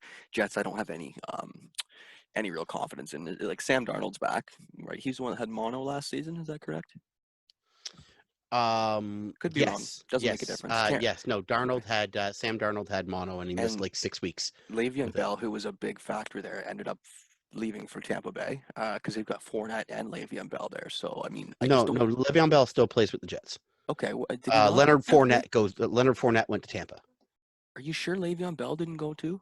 No, Le'Veon Bell is still with the Jets. Okay, that's on The me. My bad. no, it's all good. It can be confusing. Leonard Fournette's the one who left. Well, he didn't leave. He was released by the Jaguars, and he made the walk over the boardwalk or the drive down the road to Tampa. So stayed in the state of Florida, and just moved over to Tampa. So it was really interesting when Fournette ended up with the Bucks. He's like, it's nice to finally have a quarterback. Okay, yeah, Le'Veon Bell is going to be injured and on the IR for next week anyway. So the fact that he's with the Jets would have changed things, but the fact that he's on the IR kind of doesn't. I just don't Well, have the yeah, he same. was injured last year too. So Yeah, well, he started. I think it was week 1 or week 2. He was a huge factor, man. I think like he came in, caught 2 touchdowns, ran the ball. They were like, dude, this guy's an amazing fit. We got him for nothing. He was like he essentially walked away from Pittsburgh, right? He just walked away on them. Was that not the guy? I'm sorry, I missed that. I was reading an update. What was Le'Veon that? Bell. He was like a top Oh, running back yes, a couple yes. years ago, He right? was the one Walked who away from forced Pittsburgh. Pittsburgh. Yeah, he sat out an entire year. That's So he that was a showed very up interesting situation. showed up with the Jets early last season, and it was just like red zone every week was like, oh my God, Le'Veon Bell story of the day, and then it just kind of fizzled out a little bit. So, yeah, I think when it He comes to hasn't those lived two up to his money quarterbacks, with the Jets for sure. No, he definitely definitely. not. And it could be on Adam Gase. People are thinking that they need to get a head coach who knows what they're doing. I mean, what I don't know what they thought, but Gase was like, yeah, he was the head coach in Miami, and they were horrible. Could barely get a win, couldn't get anything going. So I don't know if they thought that the players were better in New Jersey, and it was just going to be a better situation, but definitely not. So I think the real situation there in New York is not on the talent side. It's on the sidelines. It's on the coaching. You need to get a coaching staff in there that actually knows how to utilize the players properly, scheme up something that fits for Bell and Darnold. They have enough talent there to win more games than what they're putting up right now. Yeah, I'm with you there. What was the other one I had here? Oh, Giants and Bears. It's going to be a tough one because again, both teams not the most respected, but Trubisky had a important, surprising week 1 for a lot of haters, guys that are really against Trubisky. They shut up for a second, but Well, again, John. considering they have Foles, they're making 20 million. Yeah, and again, John, 1 week, it's nothing to really raise a stink about yet, but there's been a lot of people on Trubisky for more than a year now. Just they've got higher expectations than they should based on his draft position, right? And you got them matched up against the Bears, who were disappointing in against the Giants, disappointing in week 1, especially again for me with Saquon and his lack of yards. I think did he only Yeah, carry for like -6. Yeah, 15? -6 yards That was it. Yeah, but for it the was it entire wasn't game. many carries either. Well, I mean, he was hitting the backfield so often, right? He had one big carry that I remember seeing that went for like 20 yards, but the fact that he finished -6 yards Just tough. in rushing is just horrendous. The reason why is his name escaping me? Trubisky. The reason why Trubisky gets so much hate is because the Bears traded up to draft him, Right. and Patrick Mahomes was drafted after him. Yeah, it's So embarrassing. as much as it's not his fault that Patrick Mahomes was drafted after him, it's the reason why he gets so much of that vitriol from the fan base. It's more directed at, well, why the hell did you draft this guy? Why'd you move up to draft this guy? Why didn't you move up to draft that guy? Right. So Yeah. it's not fair to blame Mitch, but the hate is on him because of the front office. So Does this just show my NFL ignorance? Are him and Josh Allen not similar styles of quarterback? Like are him and Josh Allen Josh not Allen, I think, is a little bigger, okay, but but yeah, do you think like if you were to swap them in markets, like nothing would happen? It's the exact same situation, right? no, I think that Josh Allen would be successful in Mitch like Okay. I'm casting my die on Mitch Trubisky. I think that he's a journeyman quarterback like Nick Foles. I think he's a guy, I know but we he's got not two. the guy, right? Right, He's a guy, not the guy. right. He's a guy who can get you some of the way there, but I don't think he's the guy who can get you all the way there.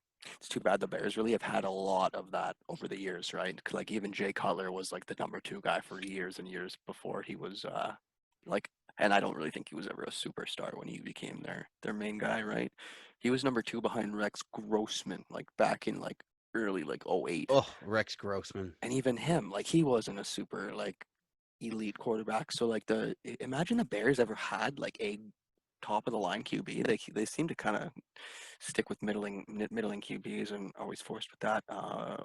Two other matchups, man. I want to talk about before we get out of here. I think it's an easy win for the Bills over the Dolphins, so there's not to talk about there. And I think this is their year to win a division, unless the Patriots just continue Not if the to Patriots have anything to say about it, but yeah, yeah. exactly. Without Tom Brady, it's easier to make that like hot take. But again, you watch the way Cam Newton played in Week 1. You consider the fact that the Patriots are just that much of a powerhouse. It's not easy. It's a lot easier said than done for to say this is the Bills' year. Josh Allen's laughing because Tom Brady left the division. Not as easy to say Well, when you see that first week. But again, easy win for the Tampa Bills over the Bay, Dolphins this week, I think. Tampa Bay lost week 1. Right? Miami Dolphins lost week 1. Detroit Lions lost week 1. And what do these all teams have in Jets. common? They all have former New England Patriots on them. Oh, okay. I see. So they all left the coach and they couldn't get it done. In Week It's 1. about coaching. Crazy. It's the system. It all comes down to the system and how well you fit. And then you got Jackson versus Watson, Ravens and Texans here. What do you think about that combination? Because I don't I think mean, Watson's worth the Deshaun, money. he I doesn't don't have think he's worth the it. people to throw to anymore either. Like Well, they traded him away. he's lost his main arm. Yeah, his main Oh, weapon. I should Will say. Fuller is just as no bullshit. Bullshit. Will Fuller is a number 2, and he is going to be exposed for that because he doesn't have DeAndre Hopkins. DeAndre Hopkins, I believe, was targeted like some crazy like 20 times or something He's in Kyler game Miller's 1, guardian angel. and he Kyler caught Murray's guardian angel. Yeah, he angel. caught 15 passes in game 1. So the biggest blunder, and it's going to prove that that Deshaun Watson isn't worth that money. The second highest paid quarterback in the league right now, next to Patty Mahomes, and Patty Mahomes made him look like a poor man's him, right? Like it was Made him just, look like a poor man's him. I it like was that. just, it wasn't a good showing, and it'll continue. The Baltimore Ravens, Lamar Jackson, and Ingram, they're gonna destroy them, and it'll be sorry, as I'm trying to catch my breath, it'll be a high scoring affair, but the Baltimore Ravens are gonna crush them. All right, last point, man. Monday nighter this week featured the Broncos. I didn't think they looked very good, and I think you got to watch out this week. You got a Big Ben looking healthy, looking good. I think they get rolled over by the Steelers, who you talk about the Browns and them trying desperately to have a good record this year. They're going up against the Ravens and the Steelers, and Big Ben's ready to he's ready to come back after losing out on last season. So watch out for the Steelers. Do you agree or not? Do you think the Broncos are better than I'm giving them credit for? Oh no! I think the Steelers are better than the Broncos for sure. I think the Oh yeah. Broncos are Cortland Sutton and Von Miller. They missed out They're on missing out on losing them, yeah. a lot of talent there. So I think that Ben Roethlisberger is going to try and turn back the hands of time. He looked a little clunky in game 1, but he was able to get it done. Juju Smith-Schuster standing out, and James Conner's injury is maybe going to affect them a little bit, but we'll see how it goes down the long run. But it's going to be a dogfight between the Ravens and the Steelers, I think, for the AFC North. Nice. Appreciate the takes, buddy. I think we're out of here. Like that's it. We got all the sports dealt with. Almost went 2 hours today. So enjoy the rest of tonight. You got a fourth quarter to tee up and watch between Denver and LA. Maybe they make a push, but who knows? And then enjoy Saturday night at 7:30. That's when the Cup final is going to begin. Game 1. You got most. Saturday night fights too. Kobe Oh, Covington versus beautiful. Tyron Woodley. And not that we're going to keep a lot of this for the podcast, but that's turning into an ugly situation, Ryan. It's Okay. turning into Kobe Covington, a known supporter of Donald Trump, and Tyron Woodley, just by culture, by the way he lives, is on the other side of that equation, Oh, absolutely. and it's just turned into a heated debate. Tyron Woodley showed up to his media day, and he was asked 10 questions, and he gave 10 different variations to Black Lives Matter for the answers to those questions. He wore a shirt that said "Legalize being black." And Kobe Covington is just he's a loudmouth. He said he posted on Instagram today the face I make when I'm about to knock out a domestic terrorist sympathizer. And then Tito Ortiz went so far as to call Tyron Woodley a terrorist. Oh man. So it's a powder keg. Now, do I believe that Kobe Covington's a racist? No, but I think that he's taking advantage of a I was group, just about and to I say think that. that he needs to be responsible for his platform and needs I to was know just what he's about to doing. say that in a setting like this, in an environment that we're in now, you cannot use gamesmanship in a certain way to take advantage of that, because right now we have to acknowledge the battles that are happening off the outside of the Pentagon or the octagon, right? Like the battles that are actually happening in society. So I feel like, yeah, man, your responsibility as a fighter is to play up the fight and to create that, that tension, and to maybe play at the personality of the fighter, the opposition. But you can't, in this day and age, create something that's going to be bigger than the sport in a negative way. You have to address it and be wholesome, and yeah, man, like that's not a smart thing to do. I understand you're a good gamesmanship, you're a good fighter. It's ingrained into you to act a certain way, but you are creating a bigger divide by doing so, because you're influencing society by Yeah, acting like that. yeah. You may not believe what you say, but you have to realize that other people do, right? Yeah, So that's what you yeah, mean about platform, is you really can't take advantage of this in the wrong way. You have to use this, like John, if you're in this person's footsteps, or say if I am, I think I actually make the acknowledgement to say, in this circumstance, I can't I can't say what I want to say, and I have to say what's in my heart, which you would hope is goodness. And unfortunately, he's giving off the idea that he doesn't have goodness in his heart, or he doesn't care to share the goodness that's in his heart, right? Like that's the yeah. issue. He's a dime store Conor McGregor anyway, so he's not There worth you your time. go. There you go. All right, let's get you out of here, buddy. It's 11:30 almost. So enjoy the rest of your night. Enjoy the matchups this weekend, and we'll talk soon. All right. We'll talk soon. Peace. Peace out. Take care.